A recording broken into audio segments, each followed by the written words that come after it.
but also any suggestions that you think that could be done to ensure that the next election is not just the big thing for the young people in this country, but is a process where young people can actively participate and meaningfully engage in a peaceful manner. I know in the audience we have peace ambassadors. I've seen Lashiba, who is also among the ambassadors of peace at the continent. I've seen very many players. I've also seen Alania, who is a district youth councillor for of young people in the country, and other stakeholders. At a certain time, when the presentation is done, you will be given time as you're giving your opinions or sharing your factual details to tell us who you are and where you're coming from. I was trying to buy time for friend. Are you using the podium? Are you sure you will be seen? Because this seems okay. Because I want people to see the one that is presenting. So Brenda, I'm already in your time, your 30 minutes. Will you check the podium there? On the other side? Yeah.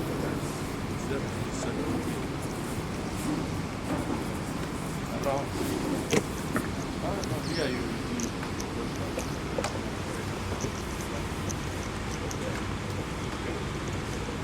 Is it okay? You will manage. If you don't want the podium, you can also walk around.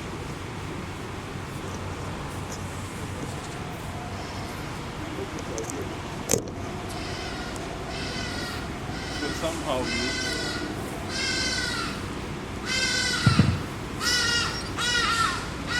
A very good evening, everyone. You're welcome to the Youth and Elections Seminar. My name is Namunge Brenda and I work with Open Space.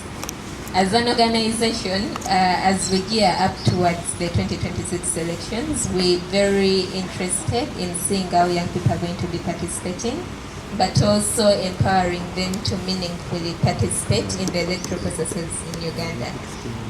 We're running a 3-year program that is sponsored by the British Eye Commission, which is conducting a research that is looking into how young people are participating, what are their barriers, which factors are influencing their participation, and this is what we're going to be presenting to you today. The research was conducted last year between October and November, and we were able to gather very insightful feedback from the young people that I'm hoping that I can give you some of the glimpses that are going to steer up the discussion. But when you get an opportunity to get the full report, I believe it will be very insightful and informative in your programming.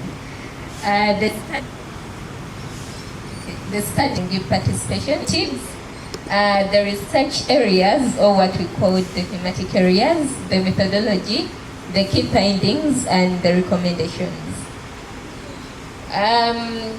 We all aware that youth constitute a significant percentage in Uganda, and their numerical strength is never reciprocated, or it does not reflect in their participation in Uganda's election processes. And with young people comprising a significant percentage of the population, but also the electorate, the election engagement is very critical in shaping the country's democratic processes. The research was thus conducted to provide an understanding or an analysis into the role of young people in the election processes, focusing on their inclusion in regards to young women, the PWDs, but also aspects of violence and how young people can contribute to peaceful efforts in the election process. So one of the most important things to note is that the Central region had slightly higher numbers of youth serving as candidates and campaign agents compared to the other different regions. Youth attitudes towards elections. 72% of the youth expressed excitement or enthusiasm to participate in the election, but this was mainly tied to the financial incentives. So the excitement was not because, oh, I'm going to vote this leader, I want to vote the next president, but it was mainly because they are going to monetarily benefit from the elections.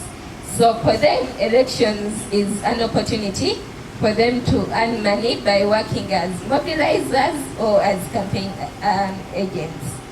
One of the things, the voices that came out, this was in Agumani district, one of the young people said that during elections, youth support to the candidate is to the highest bidder or related to what a candidate who feels before the election. So if you have more money, you will get youth support. If you do not have money to give to the young people, they will not actually vote you.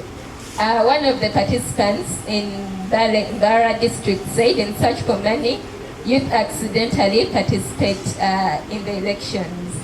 But also a significant amount of youth expressed a disconcern with the electoral process, citing voter empathy, mistrust in the system, and the perception that election outcomes are already predetermined.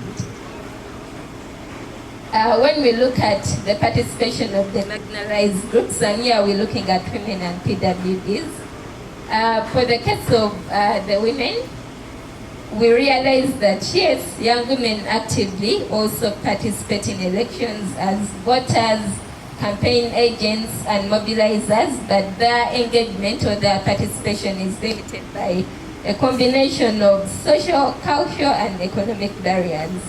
The barriers included restrictions from their husbands, fear of domestic violence, because from some of the findings or some of the feedback that we got from the women, they are mainly restricted by their husbands, and if they decide to go and vote, then they are most likely going to come back to be beaten or to be abused by their different husbands. But also they feared that in case they proceed and participate in elections, they may be divorced. Sexual harassment and monetization of elections, specifically for young women that wanted to participate as candidates. One of the other interesting facts when it came to women's participation is the voter turnout of married women was higher than that of women that have actually never been married before, or those that are single. In 2016, 68% of the married women voted compared to 57% of the single women, and in 2021, 73% of the married women voted compared to 56% of those that are single. We also realized that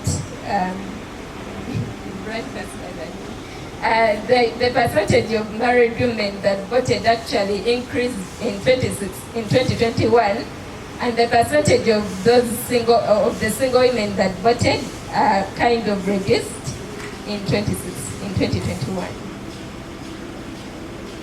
For the young people with disabilities, we realize the data showed us that yes, they participate as candidates, they participate as voters and campaign agents, but particularly in the special interest groups for PWDs. So they do not participate very much in the mainstream electoral processes, but mainly their participation is in the, I don't want to use in the capone, but they mainly participate in the special interest elections. Some of the barriers included inaccessibility of the polling stations, long distance to voting centers, which hinder the ability to vote. And for many of the young people with disabilities, they do not receive voter education, which is tailored to their specific needs. They also have negative society attitudes or perceptions of incompetence often demoralize them or demotivate them to participate in elections as candidates. We also found out that for the youth with disabilities, their participation is also mainly tied to the financial incentives, where the candidates go and give them, necessarily Maria, the candidates give them incentives to participate in the electoral processes. They give them money And in most cases, they actually come and transport them. And the person that transports you is the person that you're actually going to be voting. Looking at voter education, the next slide. Voter education is an interesting topic because for the case of the civil society organizations, this is one of the major roles or the major contributions that we have to the election processes. When it comes to targeting young people during voter education, only 18% of the people that were surveyed attended voter education during the 2021 general elections. So if only 18% of the young people were able to receive information around electoral processes, where does it leave the 82% of the other young people that are supposed to participate? If they do not have information, this could be one of the barriers that could be limiting their participation. 35% of the urban communities received voter education compared to the rural communities. But also when we look at the regional analysis, the eastern region and the northern region had more sessions or activities related to voter education compared to the central and the western regions. Next slide. The analysis showed us that young people that have attended voter education, they are 20% more likely to participate in the electoral processes. For instance, 84% of the youth who attended voter education, that is in 2021, voted, compared to 64% of those that did not attend. This also shows us that voter education or information on electoral processes is a key driver to young people's participation in elections. Voter education was also found to increase young people's understanding in electoral processes, reduce misinformation, and promote peaceful participation. The barriers to voter education that young people cited mainly included a common concern was the fear among young people being manipulated into political games disguised as voter education. So for the young people, they thought that whatever voter education sessions are being put up by the government, the local government, so even electoral commission, they are biased or they are in support of a specific candidate or a specific ruling party. And for them, that was a no-go zone to actually participate. In the focus group discussion, the participants also expressed the perception that the Electoral Commission sometimes favors the ruling party, which discourages young people that are affiliated to other political parties to actually participate in the voter education sessions. Other barriers included limited outreach to the marginalized groups, and that is specifically PWDs and women, monetization of voter education efforts, unemployment, where young people often thought that young people are still arrested, are still being abused even when elections are actually done. The violence mainly included arrests, property damage, intimidation, physical assaults, and other kinds of violence acts. The data also showed us that the violence was mainly politically motivated, and it was mainly addressed towards those in opposition parties, the primary instigators of violence in all the regions that we were in. So young people kept on giving us stories and evidence that actually, when it comes to election violence, it's mainly instigated by political candidates. Following the political candidates, young people are also represented as the largest group that instigates election violence during elections, but also the security forces were implicated in provoking violence with their actions, including excessive use of force, biased law enforcement, and tensions during the election period. I wanted us to give you some of the voices that came out from the young people. One of the young people from Barra City said, when an aspiring candidate is violent, chances are high that the supporters are also going to become violent. In Mukono district, one of the participants told us that in 2021, the young people that participated in violence were influenced by our area leader, who was protesting for the MP position and encouraged young people to start violence in exchange for payment. From the lens of the young people, one of the participants in Kasese told us that I started using violence during the elections because one of the elected leaders had not fulfilled their promises during their term in office. I mobilized fellow youth who were attacked, intimidated, and verbally abused her until she gave up contesting. In Mukono district, one of the youth leaders told us in 2021, I ran as an independent candidate, and if anyone tampered with my votes, I was willing to take someone's life, not because I wanted to, but because of the circumstances at that time. So this specifically gives us a context of how candidates and how young people instigate violence. For the young people's attitudes towards violence, to them, violence was mainly a natural part or a natural process of the election process. Elections cannot exist without violence. It's something that they expect to actually occur and are not surprised if it actually does occur. And for those that are contesting for significant positions, young people believe that without violence, they cannot win. So the only way to win as a candidate is to have some sort of violence in elections. Young people also regarded election violence as a way to express their grievances and achieve their desired electoral outcomes.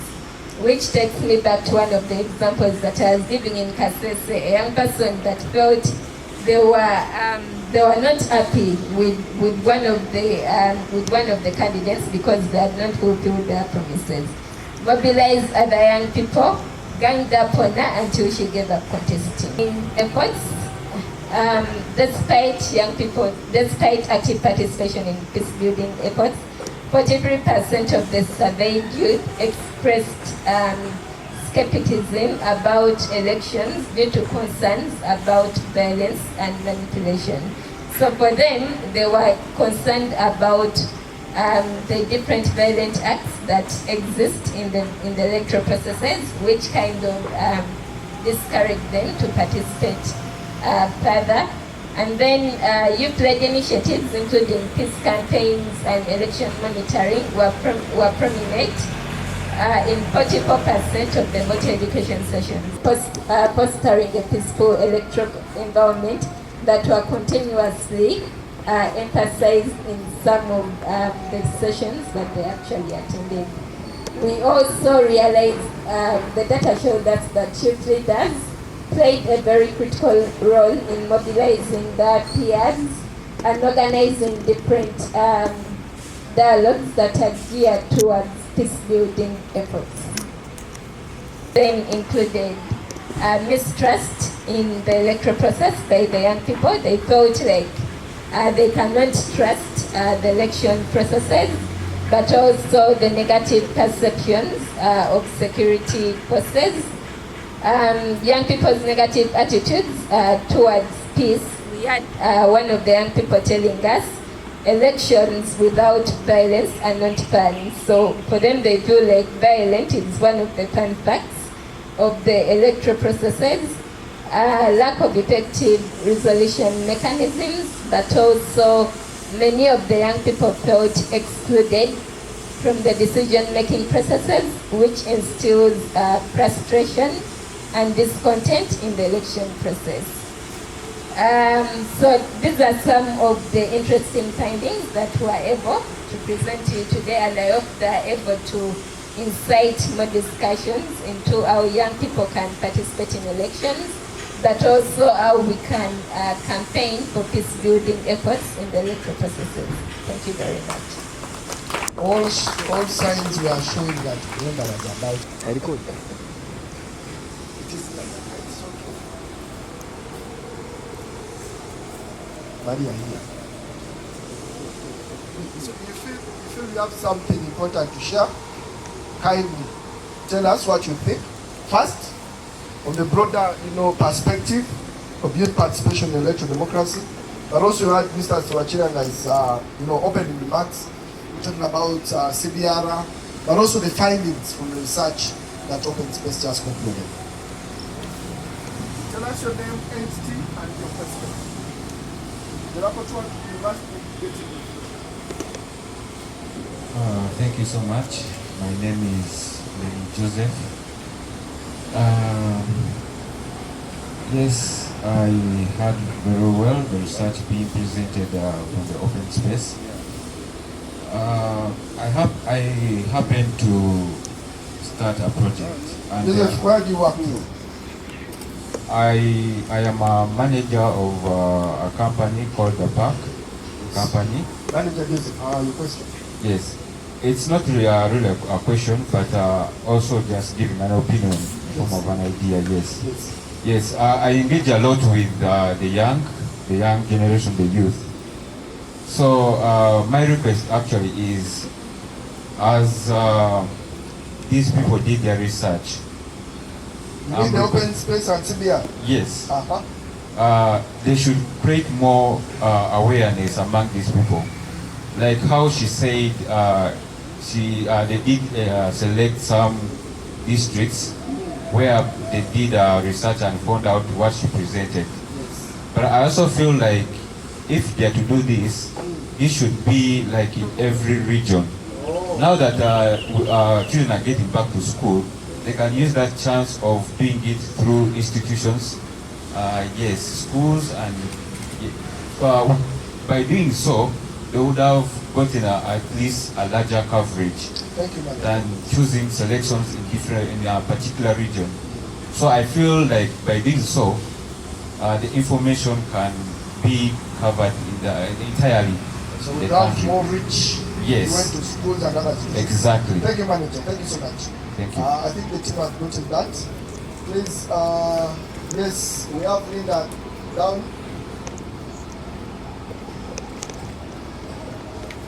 If you also have a specific question towards someone, like the one that did the opening and the one that did the research also mentioned, but do not ask me any question because I don't have answers. I will go through that process. Thank you so much. So my question was coming to you. But do you mind standing up, please? The camera person says that you should. That one. I had a question for you, but since you've changed all the questions, I will change my question. Very good. My name is Linda Asala from the United Nations Association of Uganda, and we mainly work with young people. Yes. And like we know, young people is, they call it a transient age state, eh? Like you're not young for forever. And our elections come after how many years? 5 years. So if I'm young now, in 5 years I might not be young. And if I've probably gone through this voter education, I will be now an adult and it will be new people coming in. So I'm thinking, can we look at political empowerment? Encouraging these young people to continuously be part of, formation of policies that help in the communities they're living in, their lives, other than just looking at just them voting. Because if we only look at voting, then it is after voting, then everyone goes chilling, and then we come back and resurrect when we have new young people who maybe have all these misconceptions and myths about voting. So can we look at maybe political empowerment? Is that something? Thank you, Linda. To Ambassador Nashiba, Your Excellency. Okay, you make me feel important too. You are very important. Nashiba, stand up for the population. Excellency, Ambassador. Please, Ambassador. Yes, Nashiba. Tell us your name and what you do. Thank you so much, Open Space. My name is Nashiba Nakabira. I work with African Youth Movement League, and I'm also the African Union Youth Ambassador for Peace. I represent East Africa under the AU PAPS to promote the youth peace and security agenda. I want to appreciate... Those next to an ambassador did not get up. Please get up. You're sitting next to the AU ambassador. Yes, Nashi. Okay, yeah, thank you. I want to appreciate you for the research, and I must reaffirm that the findings really do reflect what is happening, especially when it comes to participation in electoral processes. And it's quite absurd when you talk about the limited numbers of youth, especially first-time voters, who participate, especially those aged between 18 and 22. And that is a call for us as practitioners to focus on enhancing the participation of first-time voters. But also I was able to highlight just a few points. One is I want to understand if the study touched the role, if it touched on the role of AI in influencing young people's participation in elections. Because today a good number of young people have access to smartphones and they are able to access information online. And I want to understand if the study was able to look into that. And secondly, I want also to understand if you looked into the available policies and frameworks, especially those which talk about elections and electoral participation, because previously we've had reports, election observation reports, that have really made some good recommendation in terms of proposing reforms in electoral policies and so forth. So I really want to understand if the study was also able to look into that. Thank you. Now, Brenda and the team, if you cannot answer that question, that means that informs the next intervention of research. The role of AI, and influencing young people's participation. Yes, Mr. Ivan Otim. Your name and what you do, sir. Yes, Otim Ivan, my name. I work at the African Youth Movement League as a program and MRE, but also coordinating with coalition. Ivan, do you mind being more audible? I work at the African Youth Movement League as a program and MRE, but also coordinating with coalition for electoral democracy. Yes, sir. While the presenter was making a case, yes, I found something very, very interesting that we must be able to investigate. What's the nexus between civic education and notification? Because she kept on talking about information. And ideally, I believe that if we are going to plug in the issue around information, these two kind of have an interplay. But somehow, as a country, we have decided to either love both of them or even one of them. And yet somehow, civic education is the broad aspect. I think Dr. would have elaborated on that. And voter education is a smaller package of, because it talks about the how, why, and where. While the broader civic education talks about civics rights, duties, responsibilities. And for us, we know that if we are telling young people about rights, responsibilities, then ultimately everyone should be going in there to register as a voter. Okay. You don't have to remind them, because then you know it's your civic right. Okay. But we kind of relegate one of them or even both of them. Okay. So they study trying to find some gap analysis on how we can be able to match up. And the other issue around is, which I think Doctor was making a case in the room, was that around the registration. Yes. I think the issue around registration is kind of contradictory.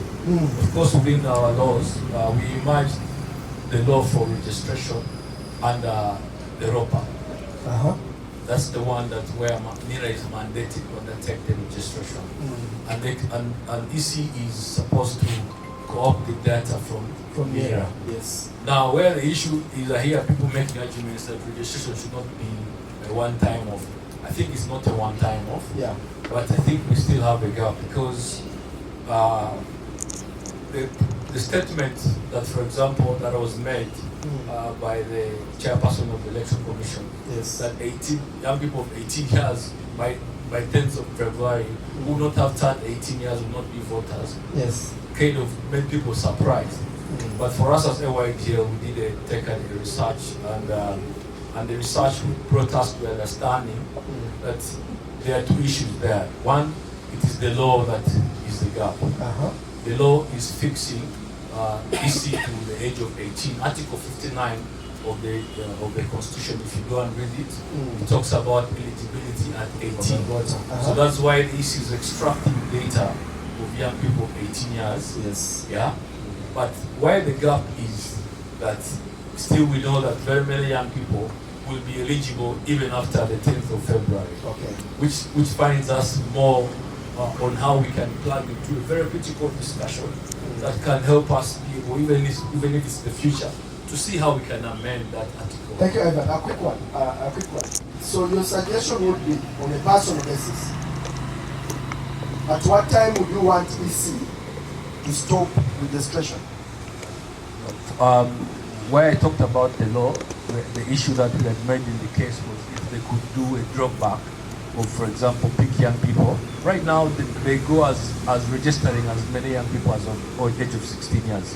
What is happening now is an update. Right now is an update. School, yeah. You are 16. Yeah. So between then but it's an assumption that 100 young people are going to turn 18 years as of 11th of February. So that's the argument. when do you want them to stop registration? The argument is that eligibility within that Article 59 is as people who should be eligible to vote.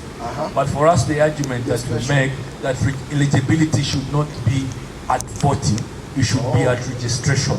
So if we can have a drop down at eligibility, then we know that those that will have turned 18 at voting will be eligible voters. People get Ivan's argument. I think it's very interesting. Are we there? Thank you, Ivan. So Ivan has two main concerns: civic education versus voter education. There's a very thin line. Number two, he talks about the gaps within the law and also the practice. Cindy, hope the team is getting that. Thank you, Ivan. Yes, Osborne. Yes, I was not seeing the face. Ivan has just given me microphone even when my hand was not so up. So you didn't want to say something? You can't decline that. But there's for someone me, I'll bring you. And I'll start from where Ivan has stopped. A quick for one. me, I think the issue is... But we have people following online and also streaming live on YouTube. Okay. You mind standing up? Because I'm seeing the camera person fidgeting here. Okay. For me, my issue, like, following what you are saying, the issue is on time. The time? Yes, the time frame and the law. Yes. Because also the Electoral Commission works under the laws. Yes. And they have to prepare the register and make sure the register is ready according to the Constitution and the law. Which makes it very complicated. Because for us, I remember at Uganda Parliamentary Forum where I work, we had come up with a proposal to make sure that at least maybe we have the register maybe two months to the voting. That's good. 2 months. Yes. But again, you know, when we brought these reforms, again the ministry, I remember the minister Norbert Mao said they are coming up with electoral reforms. Yes. And then we could not proceed up to date. And I do not think that those reforms are coming now. They are yet to come.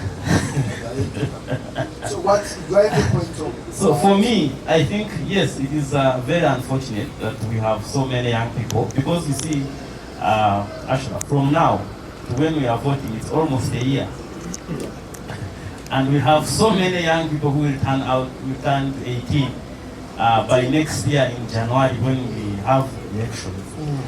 And I don't know why the government has, even when we try to bring out these reforms, they try to make sure that they don't buy this, but it is, at the end of the day, you find that the majority of the young people who turn 18 are many, but then they are left out to participate. Osborne, you sound like a politician. What are you saying? For me, mine is on reforms. Yeah, it is on reforms, because even all these things we are talking about, we talked about the cost of a young person to participate in politics. It all goes back to reforms, because all these things we are talking about, again we find that it's because we do not have the reforms. The cost of politics, has become so high, the monetization of politics in Uganda. I remember last time when we did a study, I remember that someone to become a youth MP in some regions like Western Uganda needed over $1 billion to become a youth member of parliament. So what happens to this young person who has just finished university and maybe has been a guild president at Makere and wants to go and proceed in that line of politics? So at the end of the day, you find that the problem is on the law, the reforms that we have been advocating for, and the government is not buying the idea of having these electoral reforms. And for me, I also, I think for me, even, I don't know, some of you have participated in these electoral processes. Mine, I have participated in so many electoral processes, especially for the youth. Again, you still find out that we have so many young female youth who even up to now do not know that there are positions that are supposed to be for women, for female, in these structures. What are education versus... Exactly. You find you are just, you pick someone and say like, please, this position is for you, just come. Thank you. And you find at the end of the day, because someone maybe is not aware, is not interested, is not serving the purpose. Thank you. Thank you. Maybe also you want to mention that is a councillor in Kawempe research in Makere University. Yes, sir. Oh. So whoever gets a mic, please use 1 minute. Thank you very much, the moderator. Ladies and gentlemen, good evening. Good evening, sir. Iduma Ali is my name.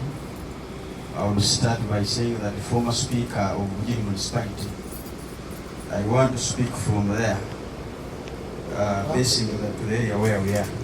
But as for now, I am in the civil society as the program's manager for Bali Meso Community Foundation. Is that civil society? Yeah. Okay. No, Zaga is saying that Barimwezi is coming for Road Mayor. It is true, but not the foundation. Okay. Yeah. For ladies and gentlemen, I want to appreciate the people who have conducted the research. I want to say thank you very much for that. I have noted some facts on the ground for us who were very physical on the ground, for us who have been participating. You know, two things. There is a person who can also be able to give a theory here and a person who has in practical. So I want to appreciate the people that did this.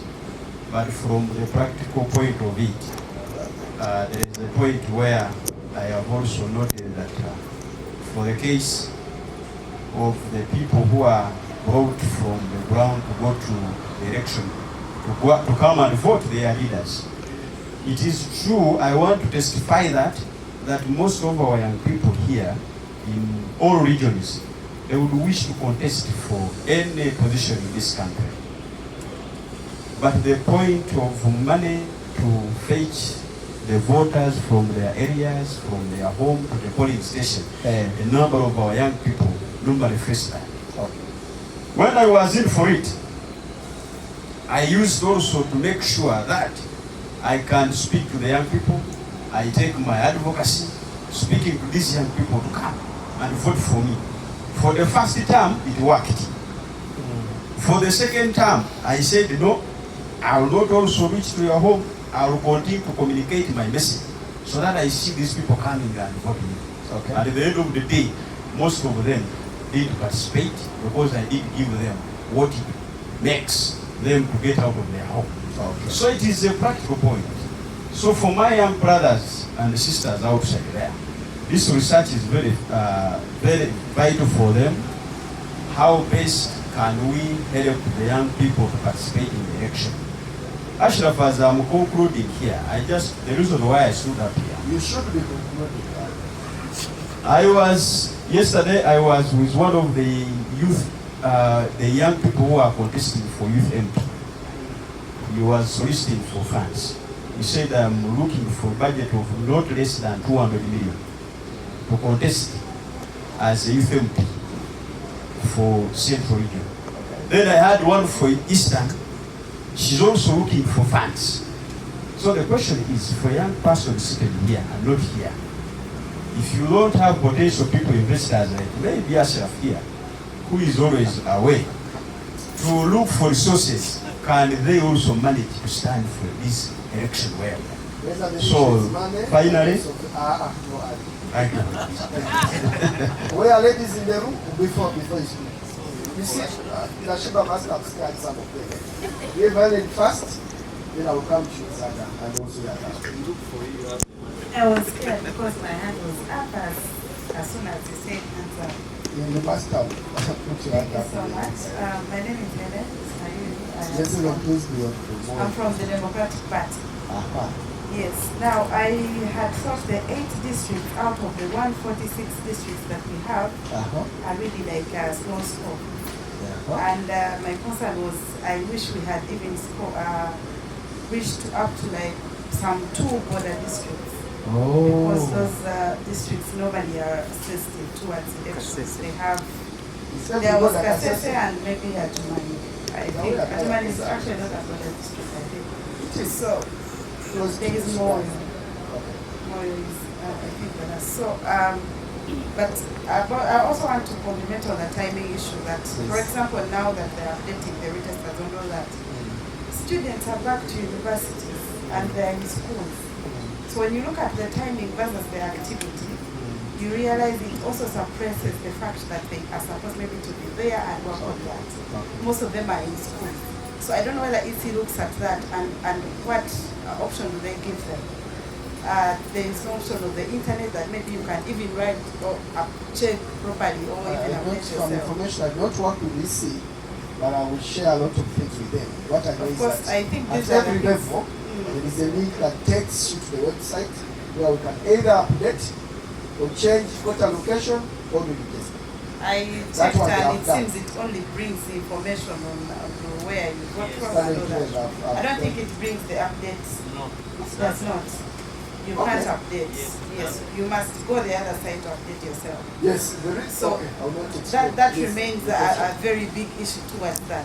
But otherwise, the report really is articulate. If I may talk about the issues that the youth face towards making themselves active in the So I should not to address that. But the issue was one, the number of districts, the choosing the scope and also border districts, but also the issue of timing. Yeah, but that's more of EC. I want to I thought EC is going to get this report. Actually, EC is on. And then they can look at how best they can favor it. Thank you so much. I want to go to Teo, then from Teo I come to Zaga. We're all going to get it. I want to follow that arrangement. Issue is no longer a problem for Uganda. Whereas we are having discussions as Uganda, is that we need to move to another level of discussion where we have regional and global conversations over this issue on how we can increase young people's participation in elections. And the good thing is that we are at CBR, so if Richard can look into that, where we can start having regional conversations, but also global conversations on how we enhance young people's participation, I think that would help us a lot. Then lastly, is that when I was studying, I keep on saying, we used to have civics in primary school. And then at secondary school, I studied political education. So I was politically conscious at a younger age. Now you will forgive a young person who is in school but only gets to hear about certain things at the university level, right? So we have a challenge as a country where we no longer want to have political or civic education in schools. And if we want to build young people's civic consciousness and enhance their participation, we need to get them where they are still young. And I'm glad that this study has showed that those that participate, if you look at the youth categories, the ones that are participating are the older youth. So the young ones are not participating. Why? We are not catching them young. We are not giving them direct information while they are still young. We are facing a problem as actors right now. Those days for you to do a political discussion in a university or have a political debate in a secondary school was something normal. But of late, it's a challenge. You write a letter to Makerere University wanting to hold a political conversation. They will say, go to this level, it will be scrutinized. They will look at the topic to give you space or not to give you space. I don't know about other people, but we've experienced such challenges. Yeah. So thank you, Teo. You pass it to Zaga. I'm coming back to Aramada. Speak like them now. We are looking at participation. Yes. But all of us here are interested in active participation. But there are those silent things that are unspoken about that tame the so-called active to passive. One, I don't know whether the research was interested in also understanding the securitization of electoral process. Yeah? Where it is a situation where we see a lot of uniform in the processes right from the word go. So that alone steers and draws a fear in the young people and make them not come to participate. There are issues like where young people, especially the females, fear to stand for some positions because of the sexual harassment, sexual violence. A lot is happening down there. Then also, I don't know whether the research was able to understand in those districts and that were of interest, where we did make sure that we also try to understand the involvement of the refugees. Because these people, we've seen them also participating. As voters? Yes, and in return they steer violence. Oh. If you've not seen it, check it out. Go to Busia, go to Katwe and elsewhere. People coming. Yes, participate. Yeah, they do participate. And then I don't know whether also the research lastly was interested in knowing the role of political parties in voter and civic education. If not, we need to diagnose, because right now they will be on their heads up to speaking about all this. But right now the topics are different. At the end of the day, for them they survive and benefit when violence happens. Thank you so much. Pass it to this purple man. I'm Nelson Agaba. I used to lead the Alliance for National Transformation. Yes, Agaba. And I wanted to be specific. When we keep saying, yeah, we need to think of electoral reforms about at the time of voting. Because I know as IOP, we have also had a conversation, Interparty Youth Platform. We have also had a conversation with the Electoral Commission. And they made it clear, we had a debate, and they made it clear under Article 59, yes, where Clause 1 says every citizen of Uganda of 18 years of age or above has a right to vote. That's it. Now, Clause 2, it is the duty of that citizen. It is the duty of every citizen of Uganda of 18 years of age or above to register as a voter for public elections and a referendum. So when it becomes the duty of that citizen to be registered, and yes, to register, but also for him to get that right, he must be 18 and above. And then we are talking of these young people who, at the time of voting, they are making 18 and above. So we need to think of how do we amend the law to accommodate. At what point should the right to register, if we have already anticipated that voting will be, let's say, this date of this very year, can we say the right to register on the voters register should be somebody who at that point of voting will be 18 years. Okay. Yes, because for you, if you're 18 years, if you want to vote by the time you're 18 years, but there is this other thing that for you to register, which registration is a process. Yes. Elections are a process, not an event, not a one-day thing. They are a series of activities. So we stand and go to Parliament, let Parliament say, somebody, if at the time of voting, they are going to be 18 years old, They should automatically just vote. not automatically, then they should either automatically vote, but now you have to remove the issue of register because you cannot vote without being registered. You should register before the age of 18. Then they calculate backwards. They say if you are, let's say 17 or 16 years, you are entitled to register. But we must now do the entire amendment of that clause. One, for you to vote, you must be 18 and above. Yes. Which is okay. The day of voting, I am 18. Okay. But for me to register, I should also be 18. But we also see that registration happens almost a year before voting. Yes, please. Now, for you to vote, what do you require? To be 18 years. Apart from being 18. You must be on the voters register. Then number 2, after being on the voters register, what do you take to vote? Of course, it is the national ID. You must What do you use voter. to vote, to cast the vote? Voter slip? What informs the voter slip that you use to cast the vote? It is the register. Now, you see, this is a process. I don't belong to EC. We are agreeing that it's a process that needs money, that needs procurement, that needs all that planning. Are we realistic so that whoever makes 18 at that time must vote? That is an answer that you can give me. But also, just one point. It is very important. Concluding. Because I am a refugee, I stay in the refugee host community. We share just small boundaries. I come from. You look at refugees. I'm a neighbor to the refugees. But I wanted to speak a point of whether refugees vote or not. Refugees are used to vote. Oh. Yes, because we know that there are people who are not going to come to vote.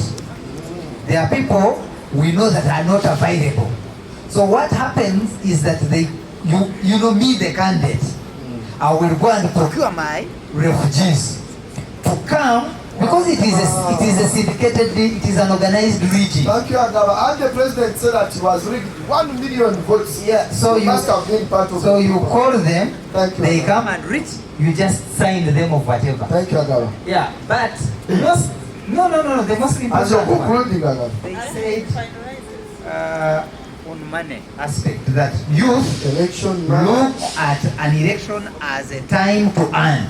Not only youth, even women and other people. They will tell you now it is time for Mpanku way because you have Agaba's microphone. We will not give it to you. Onesimus, you need a minute. Now, I'm much interested in what recommendations this report makes. Okay, there could be the recommendations, but I didn't see them in the presentation.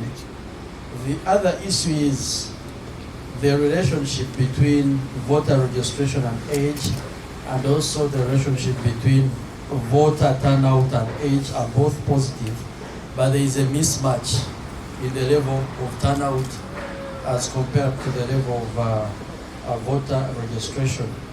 And of course, there were factors attributed to this, and one of them, some of them were apathy, logistics, COVID-19.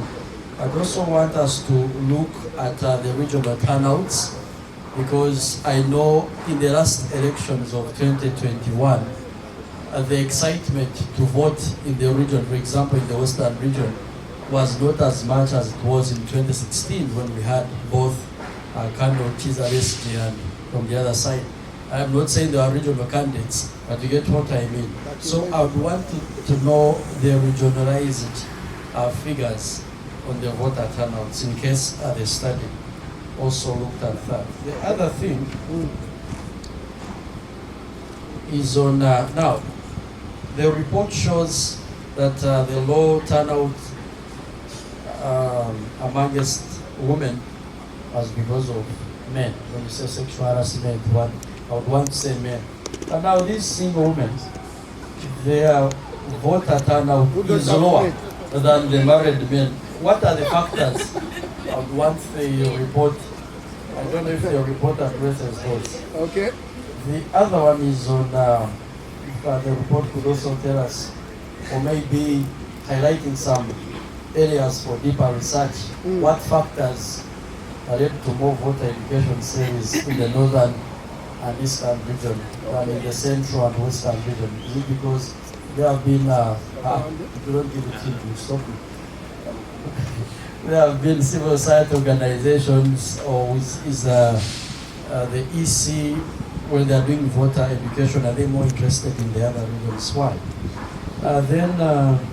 This man seems to have a lot of issues. No, this is the last I one. want to be sure that my team is ready. One of the quotations that really struck my mind was elections without violence is not fun. Repeat that. Elections without violence is not fun. I wish someone. And of course, that is a mentality that we really need to fight. We Elections also look without at violence is not fun. is not okay. I don't know if that's right English. Not fun. Like, I don't want to imagine and such of course, an election. Of course, Ashraf, you look violent, but I don't know if you find elections without violence really fun. But this is a mentality of young people, and I think in our education and sensitization, it is something we need to Thank you so much. Dr. Sobachiranga will answer that. Thank you so much. My name is Alvin Mutebi. Yes, Alvin. Again, Dayalava. I work with the Anti-Corruption Coalition of Uganda as research and advocacy. I'm also a member of the Youth Founding Board of the Royal Danish Embassy. Yes, Alvin. One, I've made several observations. One is the research informed by the political trends that happened in the 2021 general elections, because I believe we really needed to do a trends analysis to really study trends that led to what we saw, and then make proposals that we don't experience what we experienced in the previous Like elections. what did you experience? Because Like, we voted from different areas. Like for example, in the trends analysis, I would expect to see things to do with what we saw in Lunka. What did you see in Lunka? Where Bobby Wine was arrested, and then the violence that came after, and we saw a What number we of saw things. is violence. Uganda saw a number of things related to violence. Okay. And then looking at the issue of the patterns of participation. Yes. You know, we've been talking about young people being passive participants and we want them to be active participants. Yes. But if you look at the patterns of participation, you find that what are the levels of decision making in an electoral process? Are young people at the EC maybe making decisions in an electoral process? Are young people at the level of maybe parliament making fronting electoral reforms and other things as young people? Then the last one, the role of political parties to influence the participation of young people. You've seen political parties saying that they even name constituencies for their candidates. For example, I don't know if people are familiar with Uganda, but for example, if I were to say I'm standing for Busiro East, they will say, hey, you are made at Segona. You understand? So that means that me, if I'm a young person who would want to take on, they'll be like, you're taking on somebody's constituency. You're going to stand against one. So you understand that kind of, perception. Yes. Then the last observation I also want to make is the observation on we being the majority and then being classified as a special interest group. That thing beats my mind and my understanding. Because now if you look at the other special group, which is the women, yes, the women representative, I think it's the discussion we had with Theo in 2021. Ashraf, you can vote for your woman representative at the district level, but you cannot. But the women cannot vote for a youth representative in the region. So it's something that is beating up my mind. So I'm saying that at least we should see how we remove this thing of electoral college to a majority kind of. Osborne and Ivan were saying reform. To remove that kind of statement that we are a special interest group and yet we are the majority. Okay. So it's something that I really need the researchers to also look into. Thank you, Ivan. What more can we do? Here are my ideas. Number one, let's not do diagnostic researches. Let's do evaluative researches. We don't need a research in 2025, months to the election. Do it in 2026, after we've actually finished and we see what did we do well, what can we improve, so we have 5 years to improve them. You can't be asking for reforms 3 weeks to the elections or 2 months to the elections. Of course, Museveni will say no if he's going to make sure his councillors and MPs don't go through again. The society needs time to accept change, and we need time to advocate for that change. Number two, can we have a democracy library? This paperwork shouldn't end up in your files for project reports.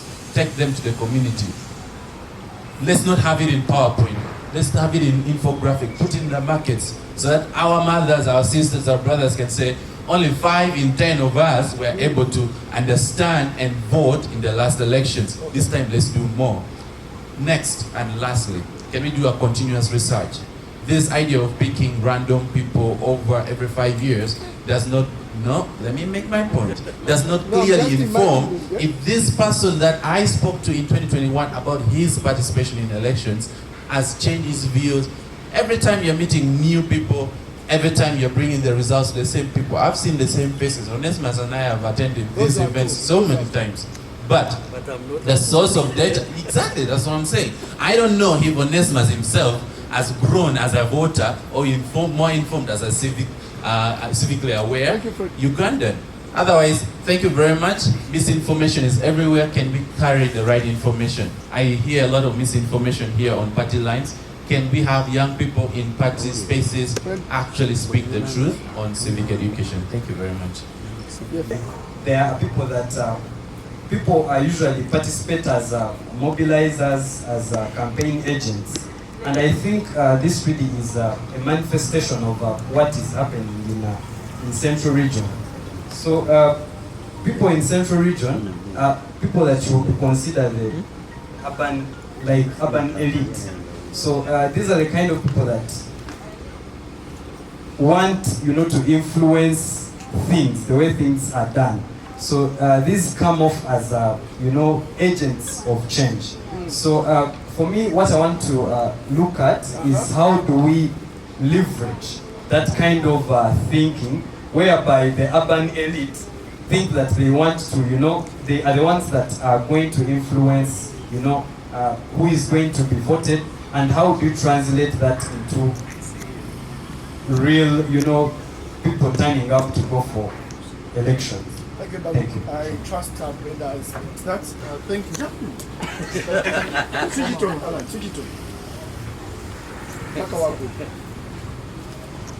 Thank you very much. Alan Messi is my name. I'm the District Youth Council of Kampala. Let me not thank Ashraf, but thank Open Space for organizing this engagement together with CBR and for having such a great report. It has been so informative, and we have really gotten something to talk about. I'll be straight to the point, actually. My first question, where does this information go? Where does it stop? The second issue is about the youth voter education. The report has clearly brought it out that only 18% have received voter education. But I want to know, and I'm trying to re-echo what Mr. Tim had earlier stated. I want to know, this voter education, to what coverage, what does it encompass? Does it have enough civic education for our youth? This is my 90 as a youth leader. And things are very funny. People vote when they don't know why they're voting. If you are to make a random survey in the city, among the youth I represent, if you are to be a candidate campaigning and you ask one of them, whom are you going to vote? I'll vote for Ashraf. Why? They have no answer. So I'm calling upon Open Space and other parties to forge ways on how our youth can be empowered civically. I don't know why government abolished political education in schools. In most cases, it empowered some of us as we are coming back. That's what I'm asking the question, and they should answer it. So, Ashra, those are my observations. Thank you. So, Mr. Richard Soachiranga, civic education. Yes, sir. Good evening to you all. And the team should. Yes, sir.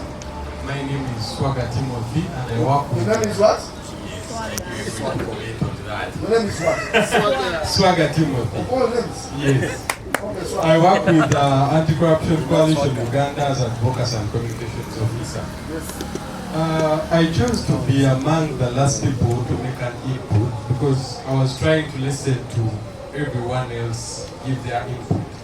And I noticed we have forgotten about the PWDs. We have totally forgotten about those people. They need more voter education. Okay. Yes, I think we should create more kinds of workshops to engage these people because some of them, they fail to vote. Now, for example, in our village, I won't say the name of the cabinet, but you will find a Mama Mugerwa there seated. And you will ask her, Mama Mugerwa, Omazo Kuronda. And she will say, so they have that negativity in them as of something like a dictatorship kind of leadership. So we need to remove that negativity from them. They need voter education. They need to know the importance of their vote. Okay. Yes. Thank you, Swaga. Talked about it. Then National Youth Council, because it is entirely about youth affairs. So thank you so much. Okay. JP from Red Cross, but you sound very political. You say we should vote. Okay, I want to give in.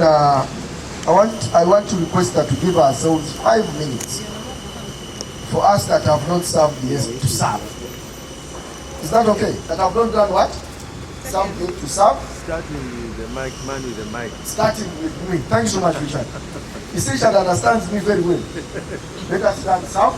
Then we come. The Emma team will respond to us, and also Mr. Richard will give his feedback. And I will call it today. Please enjoy the evening tea. 5 minutes.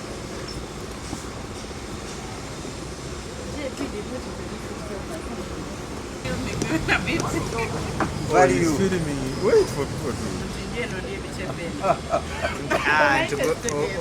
if they do exist in the report, they actually do. This was more of a summary. We just picked out a few glimpses, but I'm sure that most of the information that you need, you'll be able to find it in the main report. We had a question of if the study focused on the role of the AI and how it influences elections.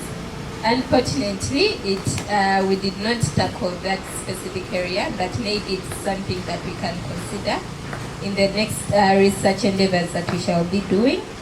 Then there's also a question of whether we looked into the available frameworks. Yes, we did a comprehensive review of the different frameworks, policies, laws, but also the districts that we were part of. Most of them were informed from the election observers reports. So we did a comprehensive literature review to just know the frameworks, what the frameworks are saying, what the policies are saying, what other reports are also saying, and I think that they were very key in informing the steps that we took when we were conducting the research. There was a question whether of intimidation of security forces. I want to say it's one of the key things that are going to come out as one of the key barriers that we identified as to why young people do not participate in the election processes. So they feel like the mere fact that there are so many people around, in Mbale specifically, they told us it goes to the extent where there are jets moving, army jets moving. So just seeing that environment discourages young people to participate, or they view it as they are going into a war zone. So most of them hold back and they actually do not participate. Role of political parties in voter education and civic participation. Political parties were identified as one of the major key players when it comes to voter education. And one of the things that we talked about was the fact that young people do not want to attend these sessions because they feel like they are politicized.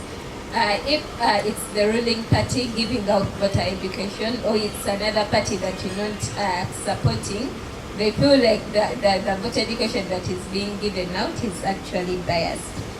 When it comes to the scope of the voter education that we focused on, we were looking at how young people vote, but maybe before that, the entire concept was around the voter education that young people need, or the civic education that young people need in this electoral season. So the civic education is a wide topic, but the voter education, or the component that we focused on, was that information that young people need in this specific period. And the report gives information on how most of these factors play out. Some of them included how young people vote, how to determine who to vote, awareness of election violence, understanding the importance of elections, awareness of human rights and the rule of law, and most of these findings are well documented in the main report. Generalization in voter education, and I think it was Onesimus that mentioned the key aspect of how the voter turnout in the Western region reduced compared from 2016 and 2021.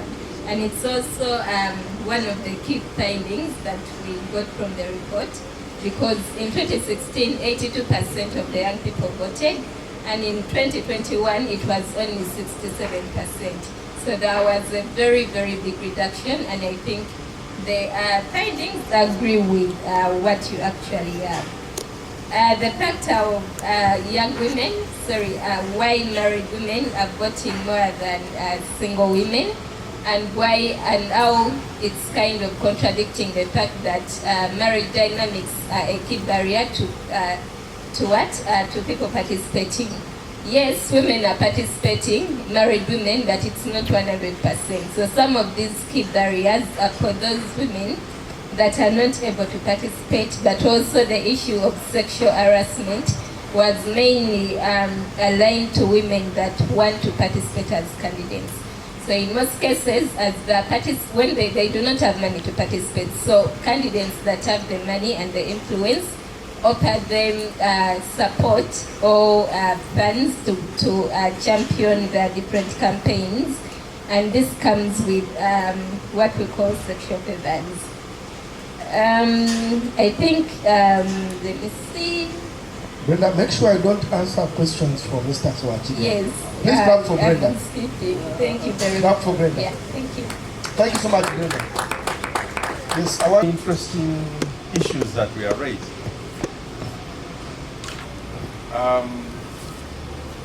Some of them Brenda, of course, has touched on, and I'll touch on some of the others in a much more broader sense. Of course, the issues around, first of all, I think is to ask the question, what was it that we are trying to achieve through this research? I think we also had a very interesting debate at the beginning when Open Space came to ask for us to help them to shape the research. And we said that it's important that we are clear about what's the strategic value of doing this kind of research. And what we came up with is that this research should be about building a healthier electoral process for young people. Meaning that at the end of the day, what you are looking for is not to tell all the stories about the dangers and the crisis that is out there. But what you are trying to do is to say, if Uganda is going to find elections as an important tool for building our democratic life, then young people have to participate better. And to do that, you want to find out what are those constraints that need to be unblocked. So when you read the whole report, it will be looking at all these issues, but with the backdrop of saying what is it that young people can do about this. So for example, on things like the participation, when you look at the results of this research, you find a diversity of ways in which young people are participating.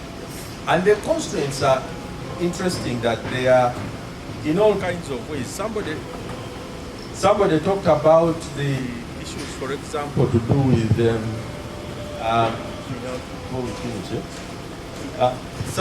somebody was talking about the issues to do with persons with disabilities. There's a full section in that report that actually goes into what persons with disabilities, how they encounter elections. Some of them are being convinced that when you go to the electoral college and you vote, that's it. Others, they can't go because they fear that if there's a violence breakdown, how will they run out? All those kinds of things. So others have just disabilities that cannot allow them to access properly because, so there is that's so all those things are being highlighted in the report. The issue around sexual harassment, for example, Brenda has touched it, but clearly there is quite a bit of challenges around gender and elections and young people. How many young girls cannot put themselves out for public office when they have all the capacities and competencies, because the whole place is being, sort of, the electoral process looks like it's only the male that should be standing for some things. And you find that the young ladies that actually participate, the young women, have got an uphill task in order to, you are fighting the fact that you are a woman. Some people are stopping you just because of that. Then you have all kinds of traditional views around who should be a leader and all that. So all those things are there in the research. The issue around even the demarcation, as somebody talked about, that some constituencies are carved out for certain leaders. How electoral processes are stopping them from flourishing. I think that for me the thing that struck me most was the way in which young people understood the role of the violence and what it does. For some young people to say that for them an election is not an election unless it is violent. That for me was disturbing. And I think we must do something about it. Because if that's the case, then that means somebody arrives at a very important process of selecting leaders with a very different view on how to do what they have to do. So I guess that's something that really needs to be worked on. When I was with the African Union Election Observation Mission with her, we were together in Kigali, in Rwanda, you remember. And for me, what struck me there is how they understand the election. First of all, their leaders, or their leader who was the prominent one, campaigning, what he was doing in the campaigns was really to remind people of the idea of a progressive country. Why are we doing what we are doing as leaders? And then when you went out to the polling stations, and actually there were many polling stations, all of them would be decorated like a small wedding.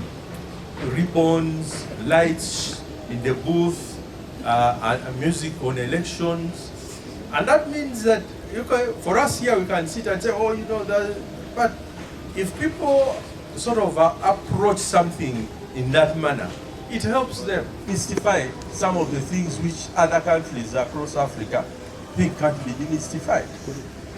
We went through, I went to the farthest northern part of the country, and there was nowhere where anybody was slapped or beaten. Somebody can ask, is it possible? Yes, it is possible.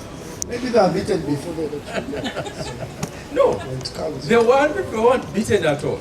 So for me, I think that that's something for us to think about, which was really one of the key findings for me from this study, around really the role of of violence and how it focuses on this election.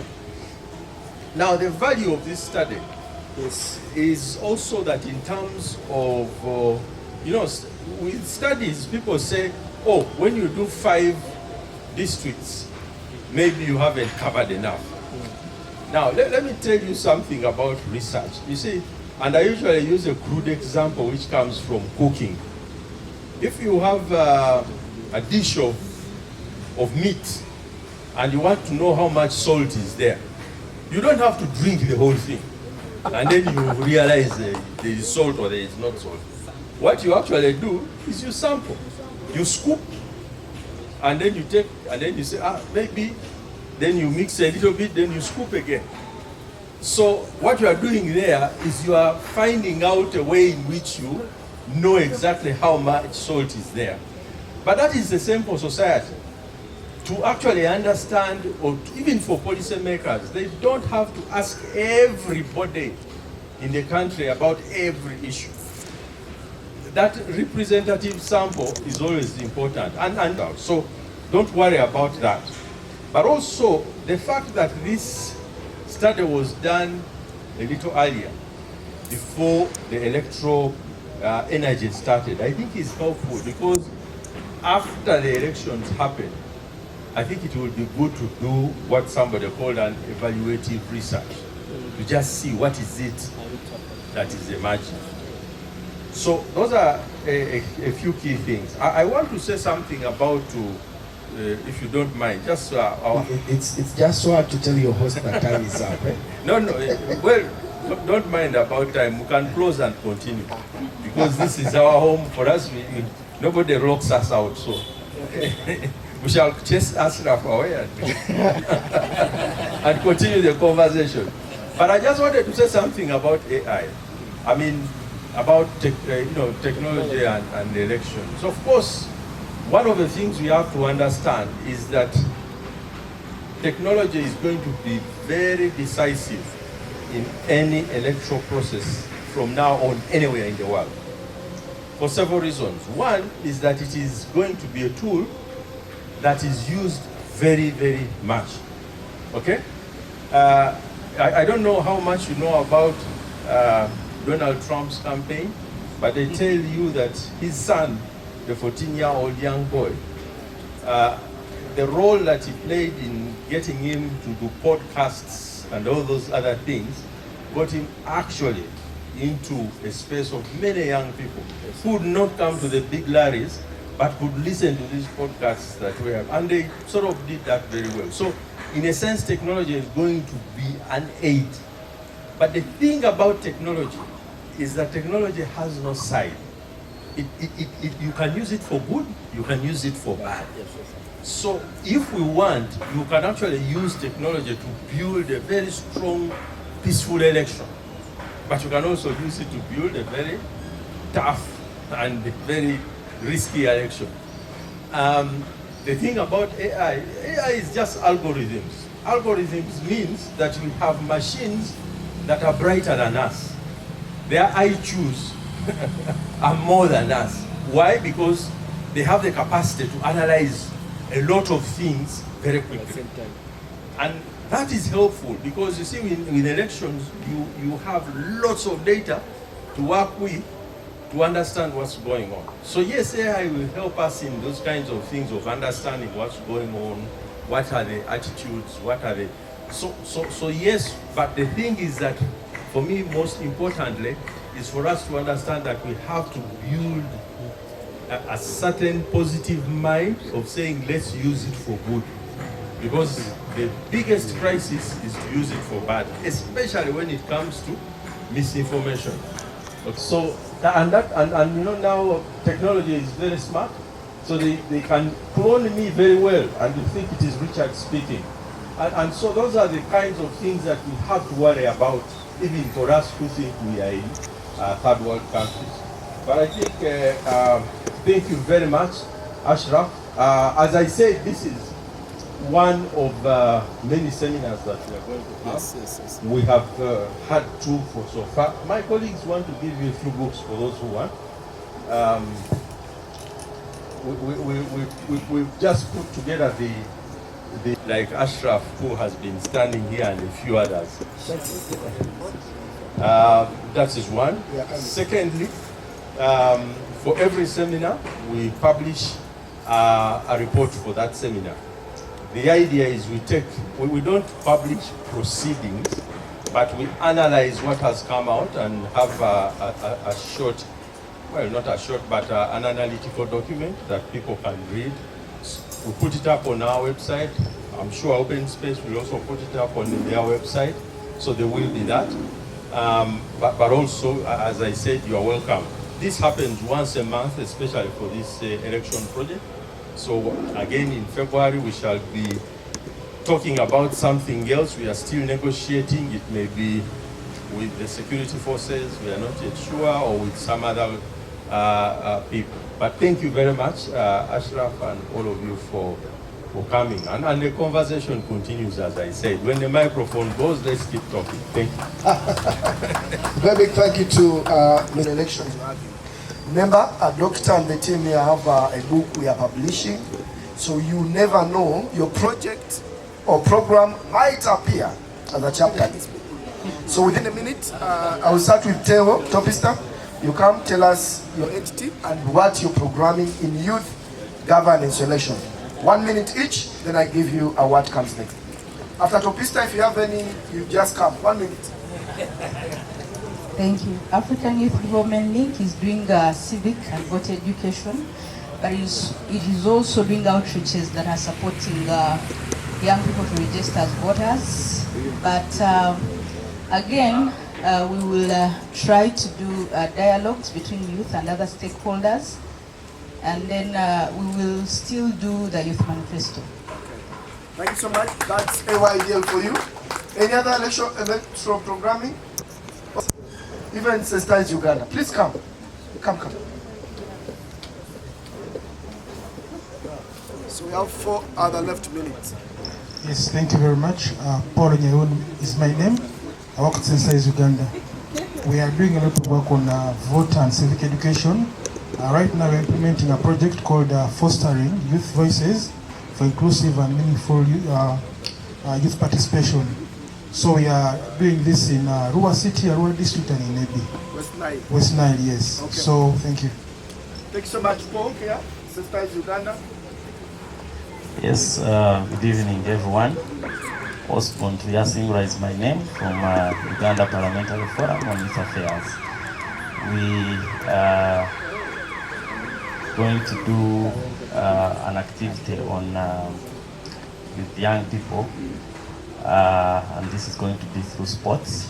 We have inter-party football tournament where we are talking about we are telling young people that it's not good to engage in violence, especially this in this election process. So we're using sports as a tool to do a campaign against election violence. That is 31st of this month at City High School. Sorry, at Chitante Hill School here in Kororo. You look like you are Spanish. You want something? No, not for now. Not for now. Thank you. Happy evening, everyone. My name is Alfred Okumu. I'm working with the One by One initiative for the vulnerable communities in Uganda. We are in Mbuya. I work as a project officer. Basically, in this election period, we are doing basically mobilization of young people, especially in the ghetto communities, to participate in the democracy and governance. Thank you. Lastly, Brenda, tell us what you do. Good evening, everyone. As Open Space Center, we are implementing a 3-year project called Strengthening Youth Civic Participation, and this research is just an initiative under that project. Under that project, we also have other initiatives like dialogue campaigns at national and local levels between young people and other stakeholders. We also have education and information campaigns, and also mobile caravans. So this is a project we are doing during, before and after elections. Okay, it's a free-phase best activity kind of. Thank you so much, Brenda. Maybe thank you to all of you, ladies and gentlemen. Mr. Sewachiranga requested to say something. No, I just wanted to say that if you want, we have some copies of the publications for the last 2 seminars. So if you are interested in reading, you can take a copy. Jordan there, who is our information guy, can give you a copy. So when you visit CBR, that's the good thing. You don't go away with nothing. So we always give knowledge. Either we talk about it or we give it to you when it is written. So that's something for all of you. Yeah. And I as I said, you know, the seminars happen every month, so that is helpful. But also, we'll be coming back to open space and others, because one of the things we have been approached to do is to see if we can do something larger around peace and elections. So we'll be, you know, talking to you and seeing how we do that. I'm privileged to have spent some time with Dr. Sewacha. When he says, if you wish, yeah, he's looking for something. Yeah? Even if when you do not wish, please, you can pick one. I want, on behalf of Open Space, I want to thank you and say very big thank you for choosing to be with us this evening. This is just one of the series of very many activities we're going to be having. We shall have a dissemination kind of activities for the report. You're all going to receive the report. This was simply to validate it. We shall do a dissemination programming we are going to give you and also send to other young people. And also we call upon you to be with us in the other, you know, programming. Let's do some joint programming as far as youth electoral democracy is concerned. On behalf of Open Space, we want to say thank you so much. We apologize in case we've not kept time very well, but that was because some of you, very important people, we are not here by the time we came. We shall be getting the booklets and do a group photo in just 2 minutes. The most tough lady here, Babi does not so much smile at any time, so we shall visit Babi, that will give us our fuel on our way back home. Thank you and have a good evening.